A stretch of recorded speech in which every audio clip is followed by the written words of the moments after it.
So this week we're going to be talking about developing and planning our quality early childhood education programs. So why do we plan and when do we plan? All programs, no matter the type, part day, full day, corporate, Head Start, co-op, all programs, no matter how big or how small, want to ensure quality. You want to keep planning to meet the bare minimum of licensing standards, and then you probably want to make changes as well. These changes can be as small as developing more of a music and movement curriculum, all the way to retraining the new staff that you have because you've had a lot of staff turnover. So those are taking some changes and planning to make those changes, because sometimes changes are out of our control. We want to be proactive, and that's what the rest of these slides are, but sometimes we have to be reactive. Sometimes licensing standards change. Sometimes new child abuse modules get added to. So when we plan, we're really looking at it from a yearly, annually, quarterly perspective. So in the future, what steps proactively can I take to get me towards the vision of the quality that I think my program needs to be running at? So in the next couple slides, we are going to talk about that. I'm going to show you some yearly and annual planning examples, and then also talking about assessments and evaluations and accreditations, because preparing for those and then using those results from those assessments or those accreditations or those evaluations are going to inform the changes to your program. So this is just kind of explaining we plan to ensure quality, and we try to plan months or weeks in advance in order to make changes to our program to hit those quality markers that we want to achieve. So we're going to talk a bit about a framework for planning, and this will encompass the next couple slides as well. But really what it is taking your mission statement and putting the vision that you have for your center into action. So each program is going to have its own goals, and implementation is going to vary wildly. If you're an established program and you know what you're wanting to work on, your goals are going to look really different than a center that it only serves infant and toddlers and is opening next week. Implementation of quality is going to vary wildly in those cases. And a lot of programs might have their planning already set for them. Standards have been set by the state of California, which is our licensing regulations that we should all be following. But beyond that, there's Title 22. There's other sets of requirements. Private and corporate programs will have a curriculum bought and days that goals must be done, and that you are going to defend your program to a board or to funders. Then there's desired results for our state programs. When is that due? And how that comes back will impact goals as well. So there's a framework for planning, and we should all be working towards our vision. But the implementation of that is really going to change depending on the program that you're in. So as far as yearly planning, a yearly plan for a program can be helpful. You kind of take the goals that you have and you plan them either informally, writing down something that you want to achieve each quarter or each month, or it can be more established and prescribed. For example, in December, the days leading up to Christmas, I would often try to come up with my training schedule for staff for the rest of the year. As a management group, if you have more than one manager in your group because you're part of a variety of sites, or there's a director and assistant director, coming up with when you guys are going to be out of town so that you're not both gone on the same day, or anything that involves families and staff, planning for that will be really helpful for you. Families, if they need to get off work or plan coverage for vacation, knowing that in advance is really important, and many months in advance is probably your best bet. And then any kind of parent trainings or parent advisory groups, the parents need to know when they need to leave work in order to get to these things. So a month, 2 months in advance is going to be most helpful. As far as with staff, when your staff meetings are, your training orientations, things like that is going to help with telling staff what day your staff meeting is, and then also if you're training, how are you going to get them out of the classroom? Or budget-wise, if it's not going to be out of the classroom and you're going to pay for a Saturday, how is that going to work? What months are you going to have a little bit more cash? And then the annual budget is kind of what informs that. Knowing, and we'll talk about our annual budget in our budget week that's coming up, but knowing when your funds are available and when they're not available is going to tell you when you can buy things, when you can't buy things, which is then going to inform lesson planning or staff events, things like that. And then I also like to consult our support staff. So if you have a maintenance or janitorial staff or kitchen staff, or even somebody who works part-time in these areas, them letting you know what they think is going to happen in the new year might be helpful. For example, if you have a cleaning service come in twice a month, if you ask them, hey, how is the center shaping up? And they say, oh man, the linoleum in that infant room is about to go, then you know that your contingency for that year is going to be spent towards paying for new floors. Or maybe you can't afford it this year and you're going to need to save and not spend as much on parent training day, and you're going to put that towards new floors for next year. So the next example of just talking with all the staff in order to get a sense of what your year is going to be like, projects that might need to happen, things that might need to be paid for, and then also working together as a management group in order to influence the year and the things that are going to happen. So I just did two examples of yearly planning. The first one is from an established program that I just kind of made up in my mind. And then the second slide is an example of yearly planning for a center that might be new or wants to get back to those basics.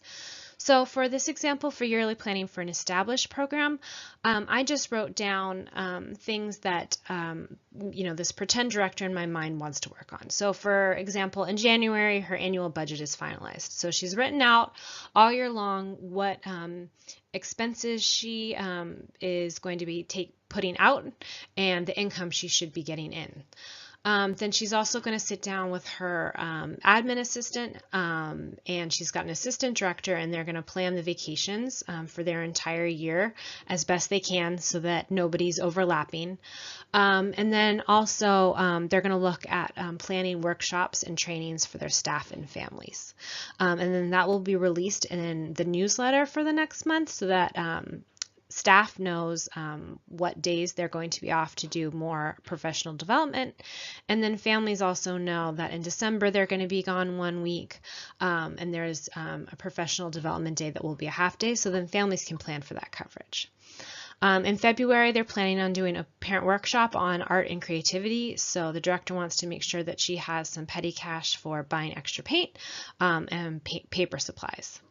March is a staff development day, so she wants to remind staff all month long that it's going to be a half day, and then they're going to have, in the afternoon, they're going to have a guest speaker come, and then also that month they're going to be paying for somebody to come and do CPR and first aid on a Saturday for the entire staff. In April, she notes that that's when her liability and insurance is due, so there's really not going to be a lot of extra money for supplies on this month, and she wants to let staff know ahead of time, so if they were planning it really involved curriculum, there's not going to be extra supplies for running to Lakeshore or getting paint or anything like that. In May, they're going to sit down and they're going to finish their school-age summer camp because they have more staff and they have more children and they're there all day. So they need to have some activities and people to come in, and they also want to hire some more summer staff. In June, the center is going to be painted, so they're preparing for a long week of the kids inside and not being able to go outside and activities that they can do. In July, there's going to be a staff meeting to discuss changes in vacation time and health insurance premiums. So at this program, this director has a HR rep or consultant, and she's going to come and speak to the staff about changes. And then she's going to make sure to schedule a follow-up with staff that HR rep can be part of as well. In August, they're going to have a staff pool party and they're going to have catering from a local restaurant, and then the administration is going to do some games.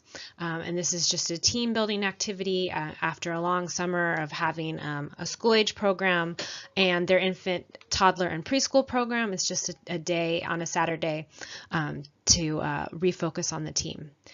And then in August, she's reminding herself that she wants to remind parents about the registration fees that come due every September. Then at the end of September, they're going to have an open house for the school. So she's reminding herself to order refreshments and print handouts for the parents about the program. In October, they're going to do their ECHRS, which is the environmental rating scale. So they're going to do it for the preschool, the school age, and the infant toddler classroom. And this includes a self-evaluation, and the administration evaluates it. And then November is parent-teacher conferences.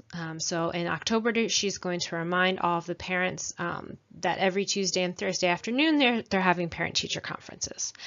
And then in the end of November and December, reminding parents that the center will be closed for 1 week around the holidays. And at that time, she's going to make sure that she gets the carpets shampooed and the windows washed.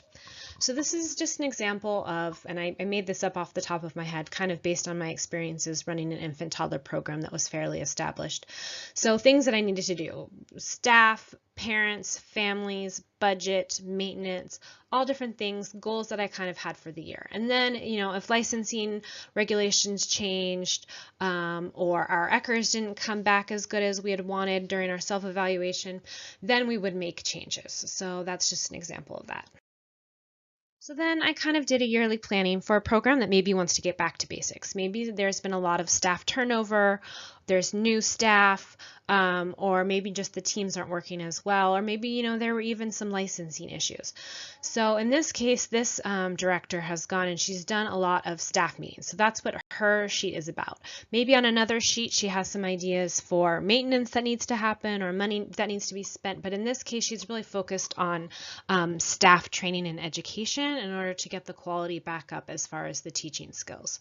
So each month she has kind of a staff meeting or some kind of training. So in January, they're going over staff supervision and ratios. In February, they're doing ECHRS, which is our environmental rating scale.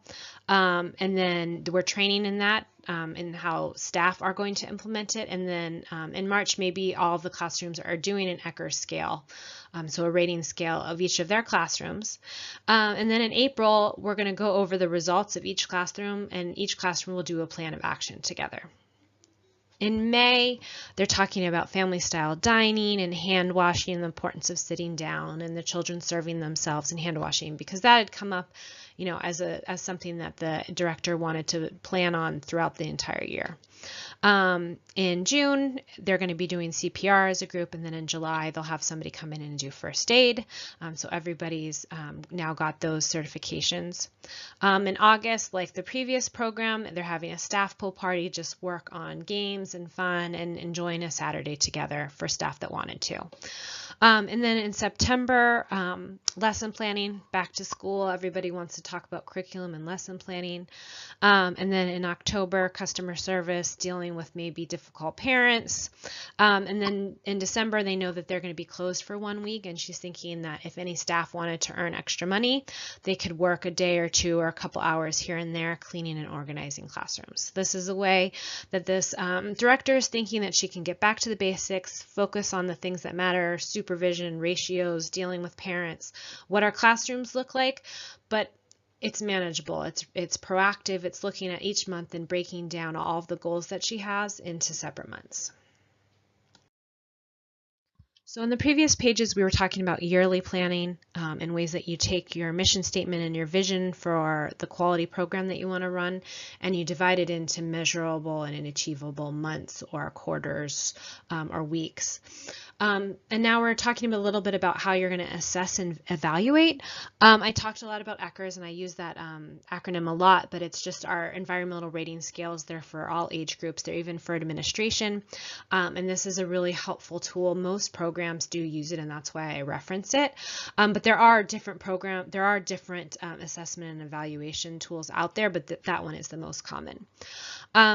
Most programs do a assessment or evaluation each year. Sometimes they come from an outside agency, sometimes they come from your own agency. And if this comes back lacking, that's going to affect your management budget and curriculum planning for the rest of the year or for a few months until you can make those changes. if you need different materials or supplies because you came back low in phonics, maybe you need to order some phonics materials.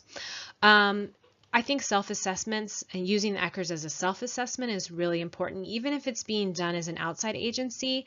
I like self-assessment as well because I think staff sometimes have the most valuable insights. They're the ones teaching in the classroom every day, and they know how a program runs, and being able to do their own evaluation gives them a platform in order to communicate those changes that they want to make to an administrator or a director. So that's just one way that you can use assessment and evaluation, and then that would inform your yearly planning or the planning for the rest of the next couple months. And then another thing that I wanted to bring up when program planning is kind of this quality pyramid. Because the top of the pyramid is like a really great program. It supports individual children. It has targeted supports for everybody. It's just very high quality. But the bottom of it, the basis of the pyramid, is an effective workplace. So your caregivers need to be trained in the basics in order to get up to the apex of the pyramid. And I like to include with this as well procedures and policies, because a program that can't supervise its staff or doesn't have policies for health and safety, or doesn't meet its ratios, and that's not a workforce that's successful in nurturing children. And so before we really wanted to go on, I wanted to go into this idea that your staff needs to be trained, and you need to have the management of your program, the policies and procedures in place before you can really go and do anything else within your program. So like I said before, program organization and the management is that building block. It's the bottom part of a quality pyramid or quality program. It really underpins the daily workings of a program. A teacher can be excellent, but without a well-run program around her, then she's not really going to meet the educational goals of the children. For example, if a teacher gets the children's hand washed and the tables are cleaned and everybody is sitting down and waiting, but the kitchen doesn't come and provide food for lunch, then that program isn't supporting the teacher. She's not allowing them to take care of the children in her care. And that's where an administrator would come into play. Ultimately, it falls on you. Why doesn't the kitchen have food? Or why wasn't there kitchen staff to cook food? Or something happened and food did not get to the children, and that falls on the director at the end of the day. The bare minimum of any program, so the bare minimum, the bottom of our pyramid, is meeting licensing requirements. And this is especially true for health and safety and supervision, because that's almost all of our violations, and especially our Class A violations for licensing are with supervision and with health and safety. So a couple slides back, I kind of did that back to basics for program planning. So you could tell that she was working on ratios, she was working on supervision, CPR and first aid, ECHRs, that type of stuff. So that's all the bare minimum in order to keep her program meeting licensing standards. You might have to start at the bottom sometimes and just concentrate on your policies and your procedures and keeping your center clean, safe, and that the children are adequately supervised.